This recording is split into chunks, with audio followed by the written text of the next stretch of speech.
Hello folks, and welcome to Tech News Monday on a Tuesday. This is episode 7. Let's go ahead and jump in.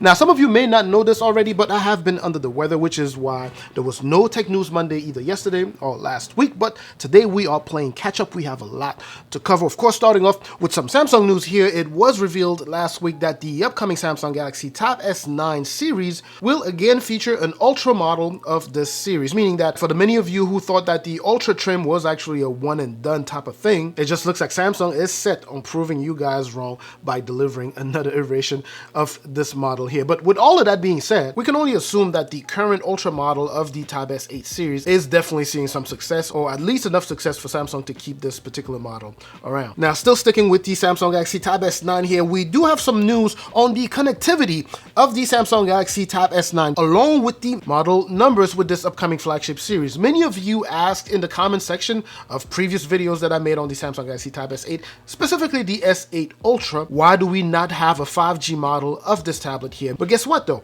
Many of you are going to be happy to hear that all three models of the upcoming Samsung Galaxy Tab S9 series will be supporting 5G. And of course, this actually makes sense, especially in the case of the Ultra, that it supports 5G. I personally didn't even think that it made sense for Samsung to go ahead and add the 5G support to the S8 Plus only, but not the Ultra, which by the way is supposed to be even closer to a laptop than the S8 or the S8 Plus are. But anyway, with that information that leaked, we can actually already anticipate some designations here, right? All of the different versions, as you would imagine, will support Wi-Fi just like normal. So in the US, you will see that SM-X718, and that's going to be the number for the Tab S9. Then the X818 was going to be for the 9 Plus, and that 919 for the Ultra. So if you see these numbers as displayed on the screen there with the letter U tagged to it, that simply means that they have availability when it comes down to cellular connectivity. And again, I know that many of you were frustrated by the fact that the current Tab S8 Ultra does not support or does not have that cellular data support, but it's very good to see that Samsung went ahead and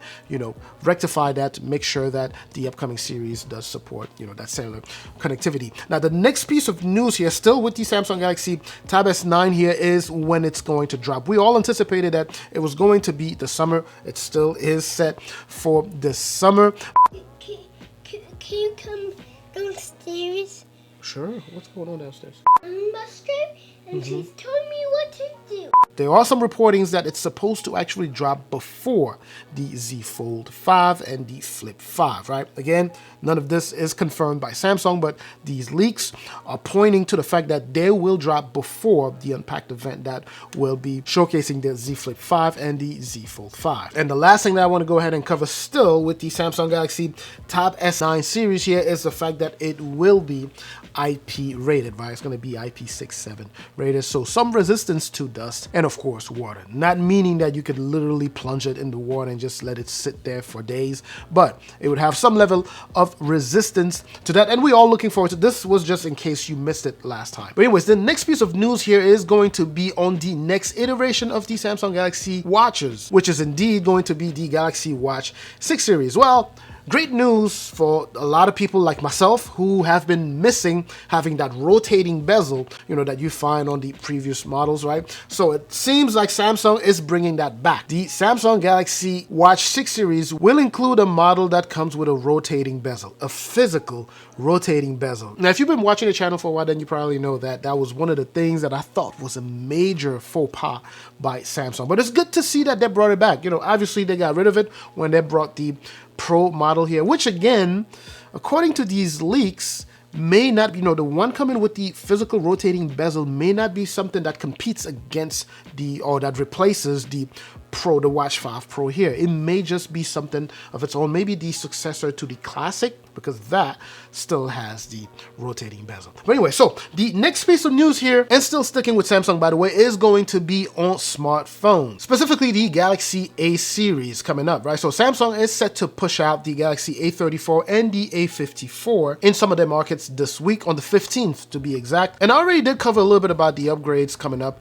to these phones, right? A couple of weeks ago, if you've been keeping up with tech news News Monday. But anyway, so the price on the A54 is set for 519 euros, which will be the equivalent, roughly to about $550. And that would be for the base model, right? The base 128 gigs of internal storage. Then it goes up to 569 euros, or the equivalent of about $605 for the 256 gigs model. It's also important to note that Samsung is set to drop 2 separate types of configurations when it comes down to these phones, right? So one that's going to be with 128 gigs of internal storage along with 8 gigs of RAM, and the other one with 6 gigs of RAM.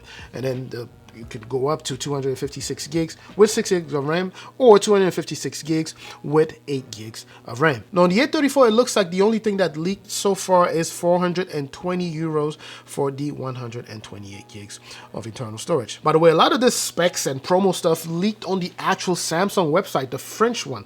The French Samsung website will be where we got some of this stuff here. They went as far as listing the actual phones on the website, but then immediately took them down. Actually, it makes me feel like Samsung does this on purpose. I don't know how you can, constantly just make this mistake and, upload and publish and then take it down. But anyway, the next set of news here is going to be on SmartTags, right? So SmartTag news, and it's been reported that the next iteration of Samsung SmartTags is set to drop sometime later this year. Some sources are pointing out to the fact that this actually will be dropping along with the foldables. So sometimes in August. And if you remember, the first generation dropped a couple years ago. So this is going to be the very first update. That'll be the first update implemented on this particular device. Now I'm sure that by now you are tired of hearing about Samsung news. So why don't we go ahead and stop for this edition of Tech News Monday. I will have more on the next episode. I will stay updated so that you are updated. Up until that next episode, of course, as always, stay safe out there. She's in charge of some stuff and you're in charge of the other stuff, okay?